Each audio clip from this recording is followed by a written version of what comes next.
দেশ থেকে বিদেশ, খেলা থেকে বিনোদন, সব ধরনের খবর নিয়ে আমি মিঠু শুরু করছি নজরে দুনিয়া। কানের মেশিনের বিশ্বস্ত প্রতিষ্ঠান অডিটন, স্পিচ অ্যান্ড হিয়ারিং ক্লিনিক। কানে শুনতে না পাওয়া বা শুনতে সমস্যা, তোতলা বা অস্পষ্ট কথা, জন্ম থেকে কথা বলতে না পারা, অল্প বুদ্ধি, কথা ও কানের যে কোনো সমস্যার সঠিক সমাধান অডিটন।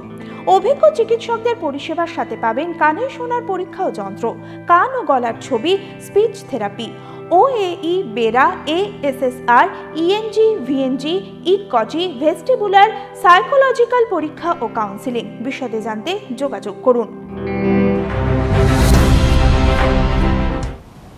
জার্মানিতে ক্ষেপণাস্ত্র মোতায়েন করছে আমেরিকা। ঠান্ডা যুদ্ধ শুরুর সংকেত বলছে রাশিয়া। এখনো চলছে রাশিয়া ইউক্রেন যুদ্ধ। এই পরিস্থিতিতেই জার্মানির মাটিতে দূরপাল্লার ক্ষেপণাস্ত্র মোতায়েন করতে চলেছে আমেরিকা, যা নিয়ে শুক্রবারই কড়া প্রতিক্রিয়া রাশিয়ার। রুশ প্রেসিডেন্ট ভ্লাদিমির পুতিনের হুঁশিয়ারি, নতুন করে ঠান্ডা যুদ্ধের পরিস্থিতি তৈরি হচ্ছে ইউরোপের মাটিতে।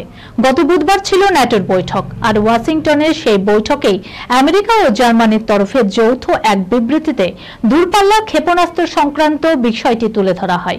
এরপরই ক্রেমলিনের মুখপাত্র দিমিত্রি পেসকভ এক রুশ টিভি চ্যানেলের সঙ্গে কথা বলার সময় বলেন, আমরা ঠান্ডা যুদ্ধের দিকে এগিয়ে চলেছি।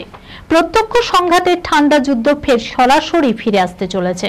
উল্লেখ্য, 2026 সালের শুরুতে জার্মানির মাটিতে হাইপারসোনিক ক্ষেপণাস্ত্র মোতায়েন করতে চলেছে আমেরিকা। সেই সঙ্গে টোমাহক ক্রুজ ও SM-6 ক্ষেপণাস্ত্র মোতায়েন করবে তারা। আর এই সিদ্ধান্তকে আক্রমণ করে ঠান্ডা যুদ্ধের কথা মনে করাচ্ছে রাশিয়া। নেপালে ভয়াবহ দুর্ঘটনা, রাস্তা ধসে নদীতে পড়ল বাস, মৃত অন্তত 7 ভারতীয়। নেপালে ভয়াবহ দুর্ঘটনা, রাস্তায় ধস নেমে নদীতে পড়ে গেল দুটি যাত্রী বোঝাই বাস। তার জেরে অন্তত 65 জনের মৃত্যু হয়েছে বলে আশঙ্কা। মৃতদের মধ্যে রয়েছে 7 ভারতীয়। ইতিমধ্যেই শুরু হয়েছে উদ্ধার কাজ।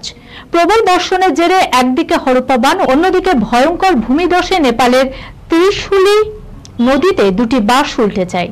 এই ঘটনার 65 জন যাত্রী নিখোঁজ।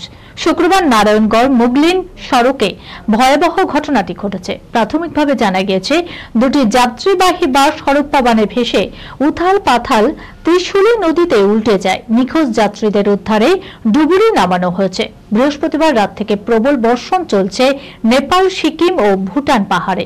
অতি ভারী বৃষ্টির জেরে দেখা গিয়েছে হরপ্পা বান এবং ভূমিধসের বিপর্যয়। হাসি না পেলেও দিনে অন্তত একবার হাসতেই হবে, না হলেই বিপদ। কোন দেশের কথা বলছি চলুন দেখে নিই। দিনে অন্তত একবার হাসতেই হবে, নাগরিকদের জন্য এমনই আইন জারি করেছে কর্তৃপক্ষ। কারণ এক গবেষণায় প্রমাণ পাওয়া গিয়েছে, হাসলে হার্ট অ্যাটাকের ঝুঁকি কমে।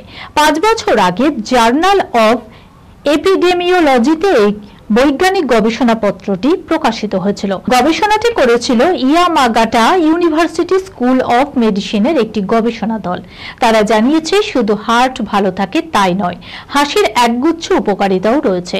আর তারপর হাসিকে অত্যন্ত গুরুত্ব সহকারে নিল জাপান। স্বাস্থ্যের উপর হাসির কতটা উপকারী প্রভাব পড়ে সেই সম্পর্কে আরো ভালোভাবে বুঝতে পারবেন ইয়ামাগাতার নাগরিকরা।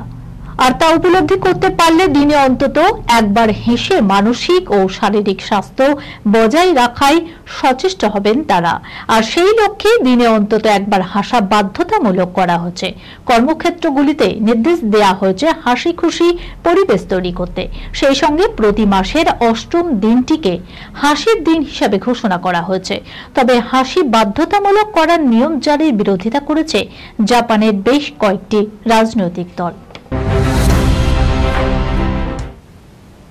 বাথরুমে শাওয়ারের নিচে ঈশান খট্টার, হুট করে ঢুকে পড়ল নায়িকা। কোন নায়িকা চলুন দেখে নিই।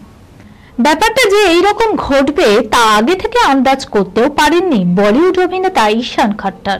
তাও আবার নিজের দেশে নয়, হলিউডে গিয়ে নিশ্চিন্তেই শাওয়ারের নিচে স্নান করছিলেন অভিনেতা ঈশান।